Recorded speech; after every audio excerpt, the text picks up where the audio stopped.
Ooh, he'll give me wonderful rest.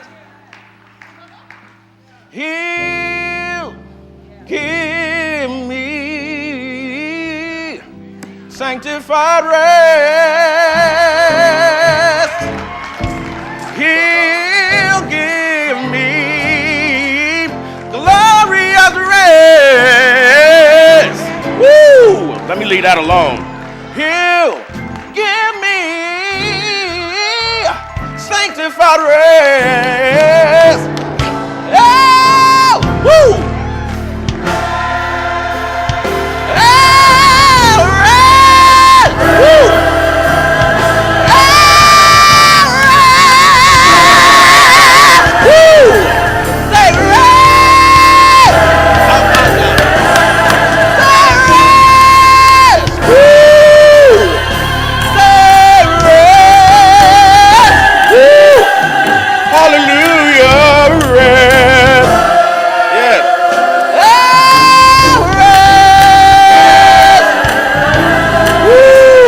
Listen, you know, listen, woo!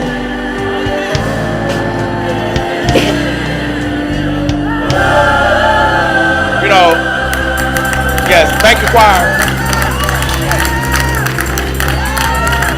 Woo! God, help me today. You know, I'm an old country boy. And I grew up in the church, and in Atlanta now, I'm the minister of music at a church there. I'm the pianist and choir director and all of that. You know, when I was a little kid growing up in Arkansas, I was raised by my great-grandmother. And my great-grandmother told me, I was good in school. As they say in the country, if you come from where I was good in my books. Right? Grandma told me, she was about 90 years old. Grandma said, listen, son, you're good in your books, and that's a marvelous thing. It's a gift from God. But don't you ever learn yourself past God.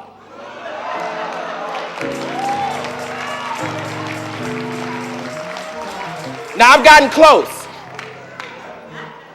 I've gotten real close.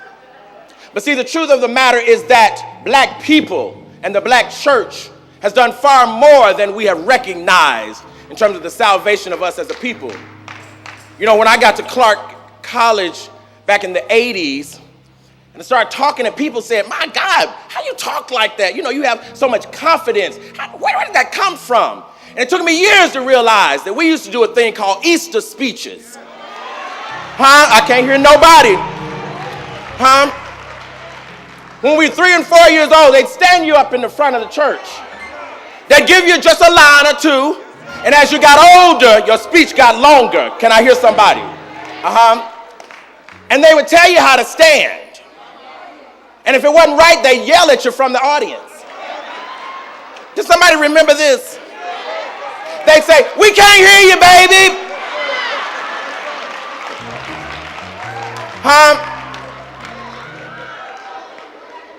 They'd say, put your arms down. Now, see, they don't do this anymore. If you were chewing gum, they just put their hand in front of your mouth.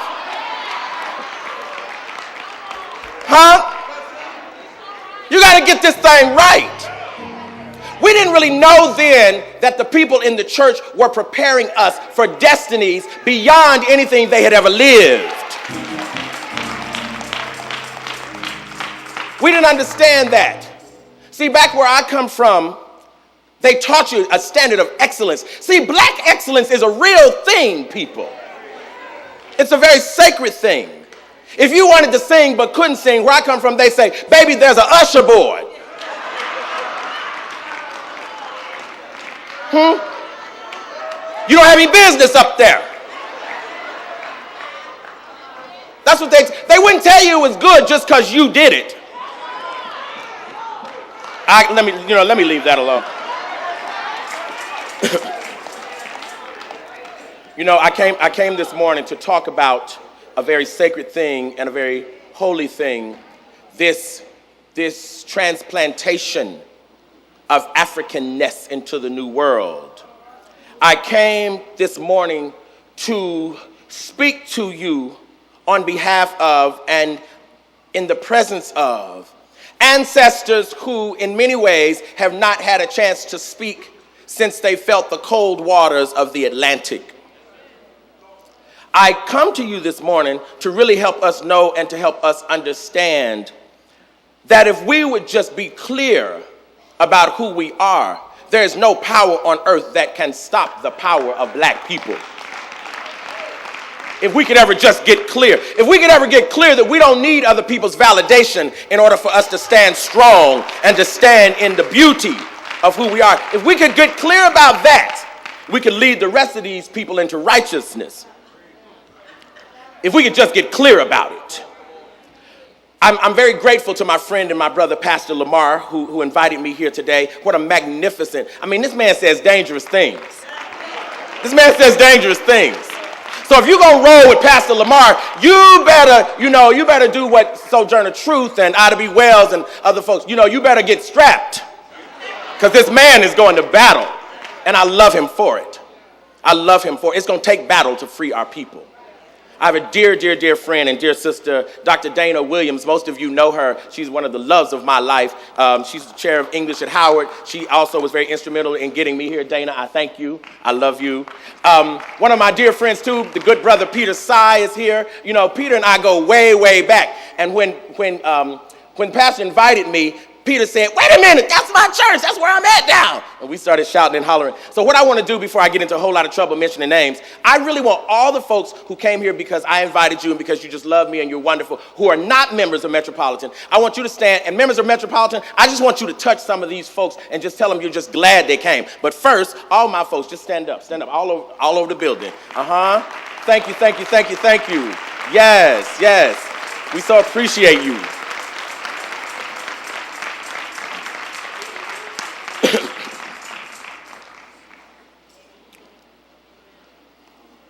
We thought we lived in peace, but then came the disaster. With open arms, we embraced those who looked nothing like us, assuming that all life honors life. But we were wrong. In the end, we fed and strengthened our own captors.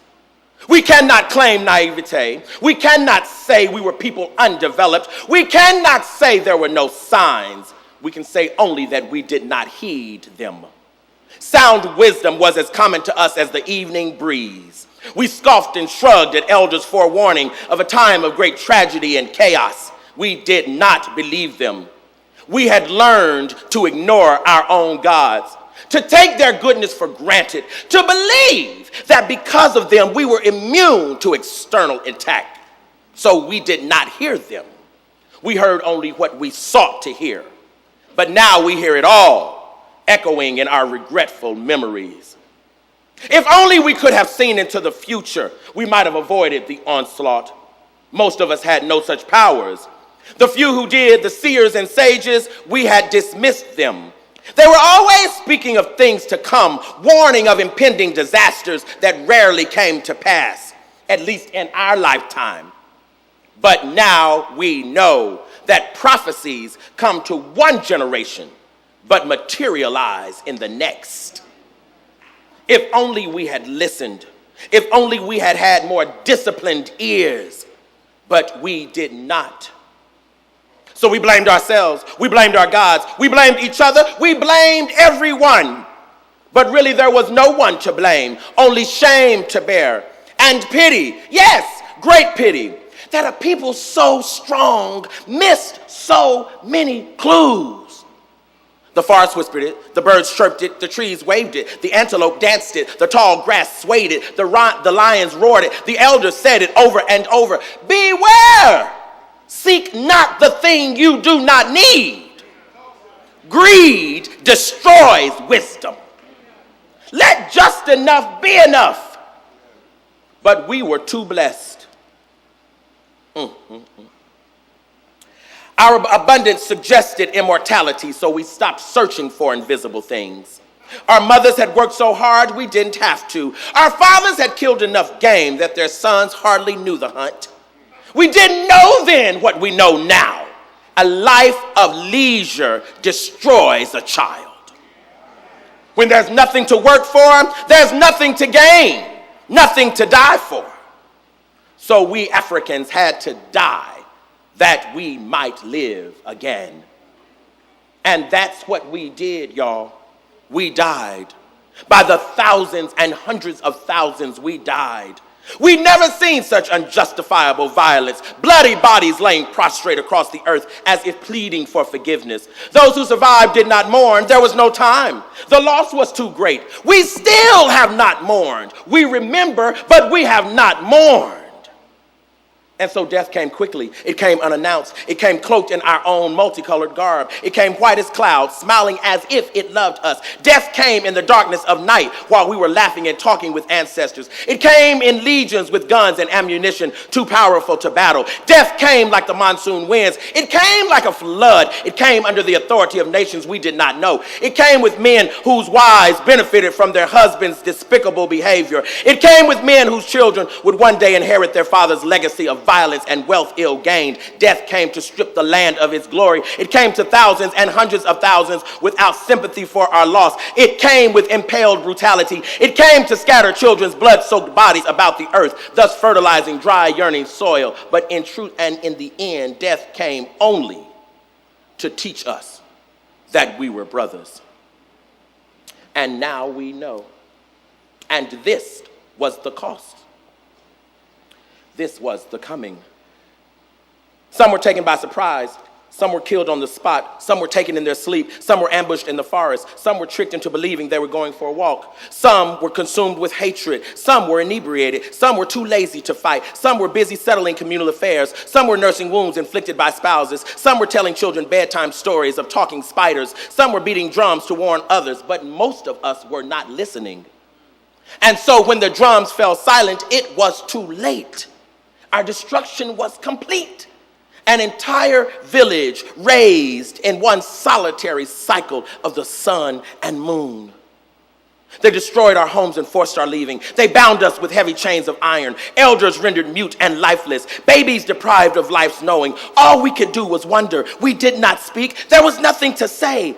In those moments, we heard our elders' warnings and we understood. We knew they loved us far more than we had understood before, but they could not hear our cries, our pleas of lament, not with the ears of the living. And so one by one, by one, by one, they took us away.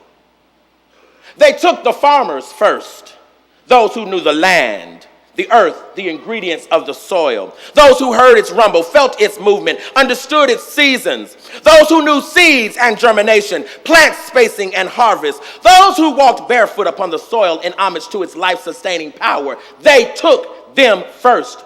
It was no accident. They would farm again in a new world, feeding a nation committed to nothing but their own degradation. And after the farmers, they took the healers. They were not hard to find. Most days they lingered about the village, repairing bodies and minds too troubled to heal alone. They had learned from us the value of our healers. They knew that without them, we were weak, vulnerable people. If they took our healers, they must have assumed they also took our ability to mend ourselves, and they were right. So they captured our healers that we might not ever rebound. Villages of frightened, wounded people without medicine men and women would take centuries to restore. But they knew this.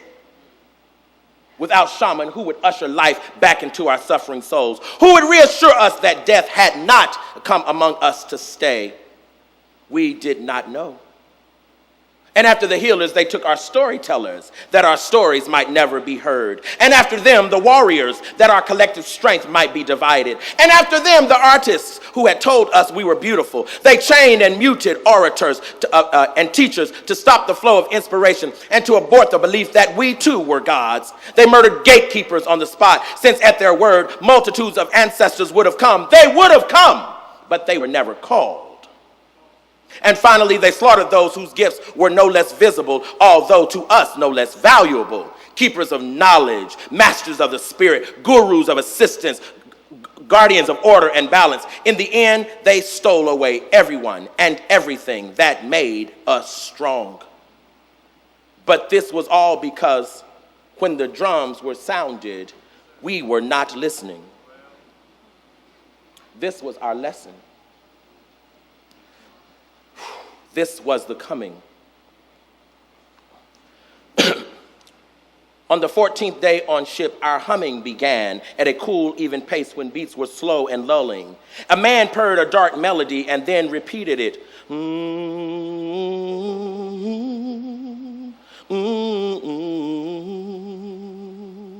It wasn't a groan from pain and desolation, but deliberate lines of constructed meter and time.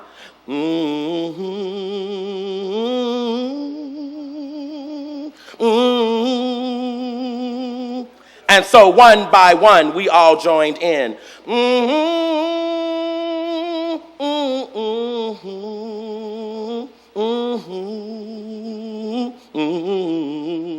Some of us were in the upper registers, some in the depths of the voice, having found a language that needed no words. We hummed until we knew we'd survive. We hummed until we released mothers and fathers whom we never see again. We hummed until our love for and gratitude to each other was clear.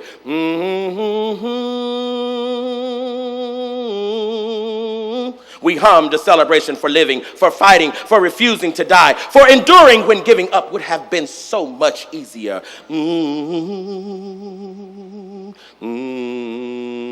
For still believing against all odds that we'd get home someday. We hummed our commitment to raise children wherever we went in the way of our people.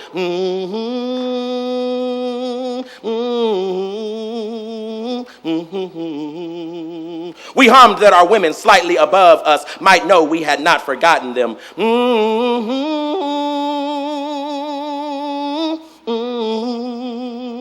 We hummed for the dying lying next to us, for the children not yet born. We hummed for the children born but thrown overboard.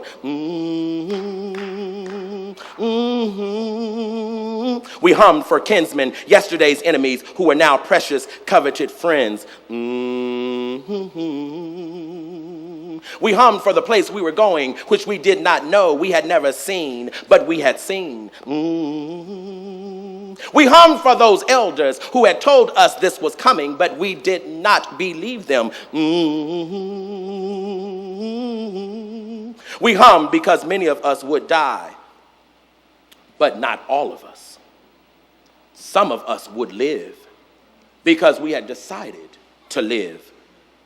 And on the 63rd day, disease, melancholy, and big fish all took its portion. Each day after the 63rd, we began to speak our names aloud. It became a collective ritual, a daily roll call, an announcement of the yet living. Someone would beat his planks like a drum and say his own name. That was the sign of the beginning. And then the rest of us would join in, beating our planks with our fists and speaking our names.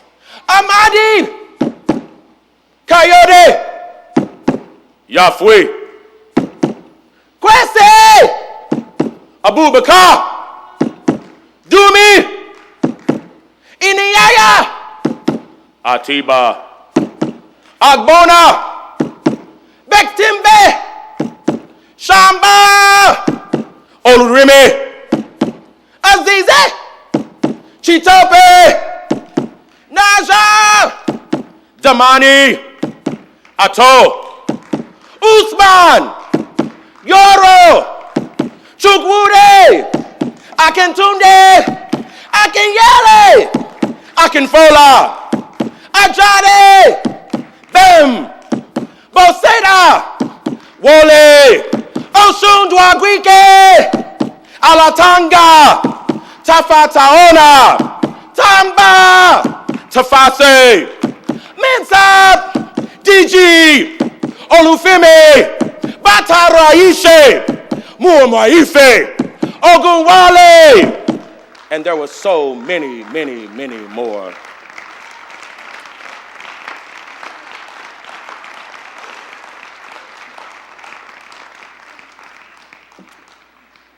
And once we finished, our women slightly above us took their cue and did the same. They shouted their names that we might hear them. Chitalala! Aki, Embasi, Pepukaye, Ifetayo, Chisanganda, Omalara, Akili, Kamara, Jaha, Anela, Kariamu, Zinzile, Oluyasa, Osizwe, Makata, Efuru, Bita, Nalaja, Olutobi, Titalayo, Inamwoyi, Anoya, Iyabode, Aminata, Olutobi, Titilayo, Inamwoyi, Insombi, Buse, Dofi, Falashade, Zinzi, Kasima, and so many, many, many more. With each name we nodded and we knew that we had survived. For every one of us who had survived, many more had died. We did not understand then what we know now. Everyone that died left their life force behind. They gave it to us like a gift. Ooh, God help me today. A gift that they intended for us to live and to live out and to live through. Once that boat landed, we would know and we would understand. But before then, on the 76th day, all talking ceased. Shouts and anger of protest dwindled to mere whispers. We felt overwhelmed and belittled. A few grunted and beat planks, but for the most part, we closed our mouths and shivered with shame. We couldn't believe we'd let ourselves be captured by those with half our might. We were warriors. We were people of extraordinary achievements, men and women of triumphant courage. Now we realize that amidst those great accomplishments, we had missed something critical.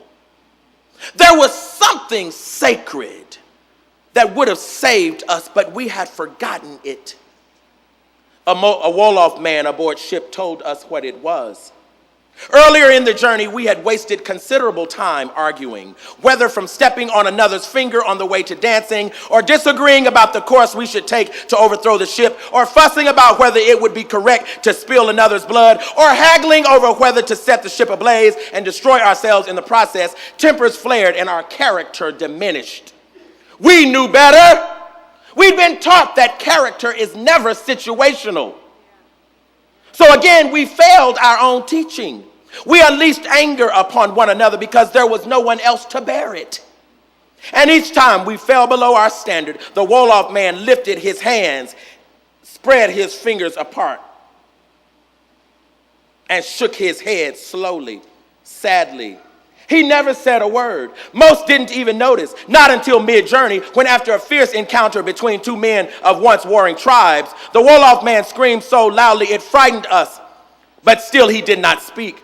He simply lifted his hands and spread his fingers wide. Angry, bulbous eyes forced our attention. Then slowly he brought his fingers together into one tight fist. And now we understood. They had captured us not because we were weak, but because we had been divided. That, and that alone, was our lesson. This was the coming, and now we would have to heal it. When the ship landed, they sold all of us. And the very last one they sold was a young man named Atiba. He didn't care who bought him. He just didn't want to remain in the stall alone, not by himself, not with death. A night in that place would kill him for sure.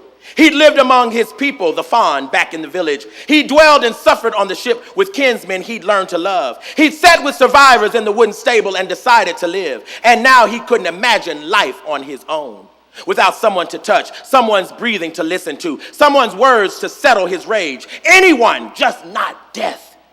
Death was a poor companion. Death didn't talk much.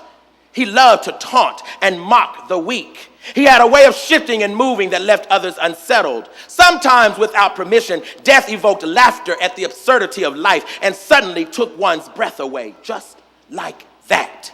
No, he couldn't dwell with death. And who else was there? In the darkness of the night, he could feel ancestors and speak to them, but they wouldn't come. Death came easily. He came whenever summoned. He even came unsummoned, and he hated leaving alone. So Atiba begged God to send him somewhere, anywhere, just not back to the stall alone. And so when the bidding began, Atiba looked at the crowd. They were hungry for obedient black flesh. And suddenly, Atiba understood. Give it to them. Obedient black flesh is what you want. They had scowled at him before, but not this time. He knew what to do. He'd learned what they rejected, what they hated most. So unlike before, he wore a look of sympathy. That was the submission they had wanted, the surrender they had been after. An expression of joy would have been disingenuous. Happiness would have looked unbelievable. Bliss inconceivable. Love unthinkable. Contentment unsustainable. These realities did not move them. All they sought was his compliance, his acquiescence. And so Atiba yielded. In exchange for the loneliness of the stall and the provoking of death in the midnight hour. He conceded in exchange for death without libation or life without elation. He assumed the mask of passivity and pale people pitied him. That was the only expression of love they respected. Among his people, he'd been the trickster, the time bender, the reality shifter, the mind regulator. At every ritual, he'd been called upon to illustrate the depths and dimensions of the fawn. He'd acted out people in situations, causing even chiefs and governors to laugh at themselves. He'd mimicked voices and behaviors so precisely others awed at him. He'd worn costumes and recreated war battles that resulted in solutions elders could not find. His talent was becoming everyone else in order that the community might see itself. Now, here in another place and time, in a much more desperate hour, his skill would save him once again. The buyer was a tiny pale man with an even smaller petite wife. They approached the platform arm in arm, smiling at each other, sure that their purchase would do them well. But they were wrong. Atiba would take their lives in not many days. And he would do this with the blessings of Maulisa, the supreme being. Yet for now, they each took his hand and led him to the cart. And Atiba went willingly. He went kindly. He went smiling. As if they were to believe that he agreed. No one knows what happened to the stall. If pale people ever saw the symbols, the feeling of death left behind, we were all simply glad to leave it. Most of us never dwelled there again. But we remembered the womb that birthed us, that part of us, and we told generations later of this survival. There had been so many in the beginning, so very, very many, and now there were so few.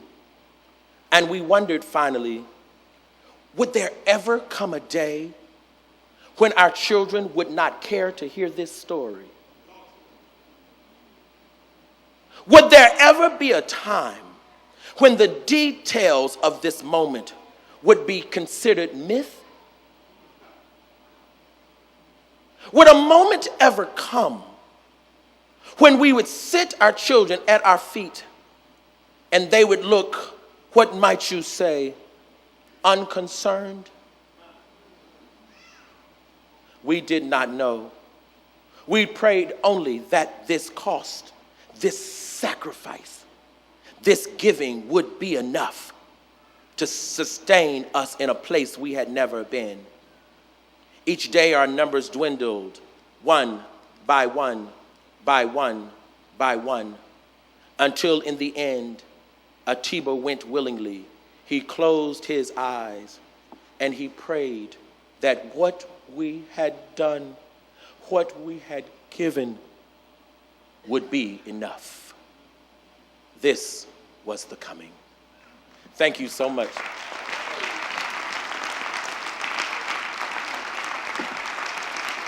Thank you, thank you, thank you.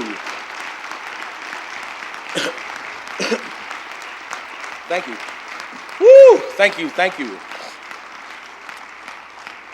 I want to say only additionally that I pray one thing, and that is that this book will get into the hands of every black child in this country. I pray that the sacrifice of all of us. I'm in a room full of people who sacrifice. You know, when the choir was singing, "The blood still works," what people have to really realize is it's not the blood itself, it's not the physical blood streaming down black people were talking about, but black people were talking about the blood as the sign of sacrifice. And that our sacrifice still works, and it still happens if we believe in it and if we still give it. There's so many more things I could say, but I've certainly taken enough of your time. I love you, Metropolitan. I love you for reading this book. I love you for having me. I love you for bringing me. I love you for giving me this moment to speak to you. And I pray that us having joined in this moment, that our ancestors are nodding and saying, Ashe, Ashe, Ashe, Ashe, Ashe, Ashe, Ashe, Ashe, Ashe.